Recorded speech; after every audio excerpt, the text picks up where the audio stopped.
What's going on, YouTube? Man, I'm just freshly getting out of the movies, and I just got to see the movie Good Boys. From the same people that brought you Sausage Party, Neighbors, and Superbad. And damn, was this movie funny! Oh my god! But yeah, that review is about to come to you right now.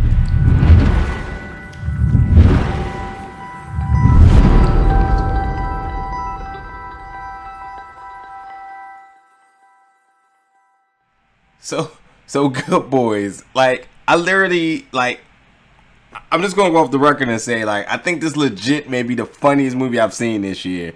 And I'm just now getting to see it. I know it comes out at the end of this week, August 16th. And I know people have seen it like for months. I know it screened at South by Southwest like a couple of months ago.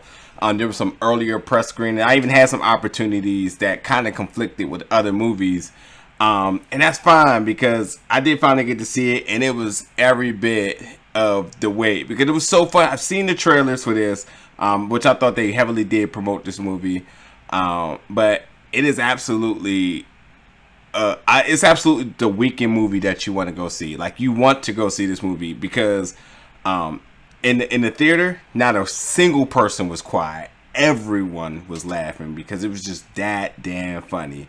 But this movie follows these three sixth graders as they are 12-year-old, or they call themselves tweens, which is a new, that's probably even a real word, but I'm way out my prime, so who knows? I guess I'll fact check that later if that's even some real new lingo or something that's going on. But you follow these three boys, Lucas, Thor, and Max, and you follow them because these little sixth graders, and most sixth graders, are always up to some mischief. Now, first of all, I want to I definitely want to spotlight Max, who's played by Jacob Tremblay, who starred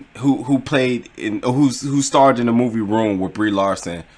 This little boy is a star. Now, I super love Room, super loved it, and I talk about Brie Larson a lot in past reviews, and their performances in that movie was so good, and it is incredible to see this little boy's growth from that movie to this role. That dude is a star, and then he was on the late night show, and the boy is a star, and he this movie, the three of them together, was absolutely bananas. But this movie is, you follow these three boys as, again, they're in the sixth grade, and from them being in their cool clique. They're called the Beanbag Boys because they have beanbags. They ride their bikes around the neighborhood. They're looking for girls. They want to fit in with the cool kids. They hang out at the skate park, so on and so forth. And they're kind of mellow in their own clique. They're not the super popular, but they're not like the super nerd. They're just like that middle niche of things. But they're still trying to figure out their identities. But the three of them all have their own different like challenges in becoming sixth grade, because sixth grade is like the prime of your life. It's like when you're really trying to figure out who you are, and the world is so big, and these three kids are so they're so smart, but yet so oblivious to how big the world is around them. And you have Thor, who wants to be a singer, but singing's not cool. You have you have Lucas, who's played by Keith Williams, who is like the moral compass of the crew. He lives by the book. He's honest Abe in everything he does. They have Max, who's the one that's just, he's like the perfect niche between the two of them because he wants to do the right thing, but he also is really obsessed with this one girl that he really likes. But you see how he goes by wanting to do the right thing, but then also tempted by Thor to maybe take another strategy in doing it. But anyway, the three you follow these three kids as all roads lead to the party, the cool kids party, which the cool kids party is not just a party, it's a kissing party, and they don't know how to kiss. They're in the sixth grade, so you see them searching how to kiss. You see them consulting with others. They get in some trouble on the road to trying to figure this all out and all this other stuff. They deal with bullying in this movie and so forth. So it's a big array of different things going on in this movie, and it's just so innocently funny. I mean, again, not one single person was quiet in the theater, but some of the best parts about this movie is that, number one, I thought the soundtrack was amazing, a good mixture of rap, hip hop, some EDM. The soundtrack was just absolutely amazing. I definitely loved it. I love the fact of how pure these children are in this movie. They're like, although they use this movie by all means is not no kids movie. They use it's rated R at that. Although they use a very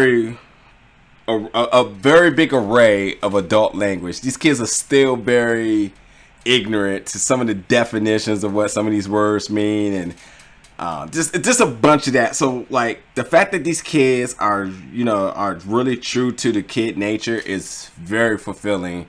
That they do. So they didn't overstep the fact of just being like pseudo adults. They're just like kids thinking who they think they are, and still trying to discover things. But the dialogue between the kids is absolutely funny, from again like the mispronouncing words to the bad terminology, like or bad and not being able to enunciate words correctly, like all of that.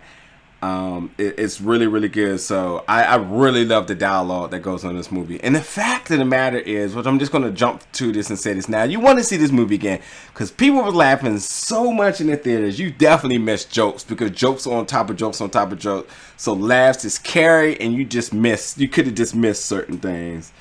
But the other thing that this movie I thought did this movie did really good is that it gave a really good nostalgia. Me being a male, remember riding around with my childhood friends on bikes and the trouble and stuff we get into, the way we thought how things work. It was so reminiscent of that it was just really fulfilling to see this.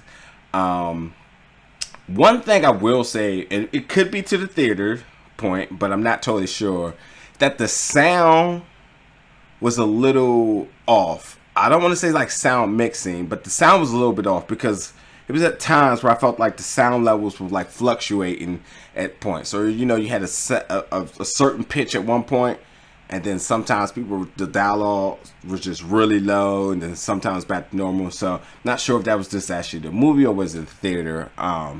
But overall, this movie was just so freaking funny. Like it's like the jokes are going on my head, and without just spoiling certain jokes and so forth.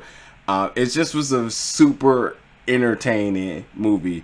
And, looking at this movie, even looking at Keith Williams, who just obviously is reminiscent of a younger Craig Robinson, which ultimately I thought that at some point we were going to get to see older versions of the three of them, from the two being the writers and then the one being Craig Robinson. I thought it was going to be after credits or something. There is no after credits. There is no mid credits, which would have just been amazing. But man, I tell you, I'm buying this DVD because I know there's going to be some bonus stuff, because this movie's only an hour and a half. And it was just such a fun movie that I would go see again, that you definitely want to go see. It's just a date night movie. It's with your homeboys, homegirls movie. It is I have nothing to do, go watch this movie. It just was really just that fun. And it's not even just go see it. I actually would say, if you aren't the really big moviegoer to go see movies, this is still a really good buy. Like, this is just really just that fun. It was just that entertaining. And I just had a good time. You see these three kids, all roads lead to the big finale in the kissing party. But there's some really good messages in this movie too. The three of the kids, they're the beanbag boys, and they roll tight. And no matter what life threw at them throughout this movie, they realize that no matter how much time passed, no matter if they get in trouble, always remember your A1s, your day ones, and being bad boys for life, because you just never forget your friends. And I think that's the true importance that this movie had.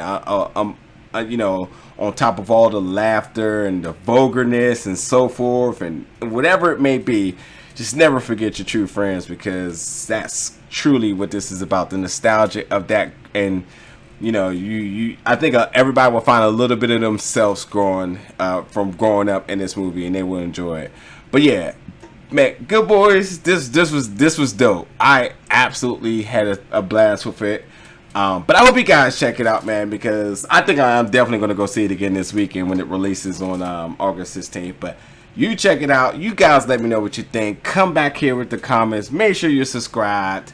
And, you know, more movie reviews, more reviews, interviews, all that other good stuff is on the way. But thanks for tuning in. Catch you guys next time.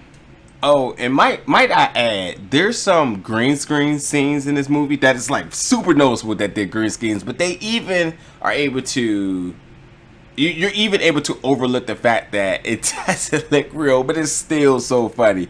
And I will say that the highlight of this movie for real for me, the one scene, was the scene where they were in the fraternity house. It was absolutely so funny. And these little 3 kids are superstars because, I mean, they put on an amazing acting performance. But again, definitely check this out.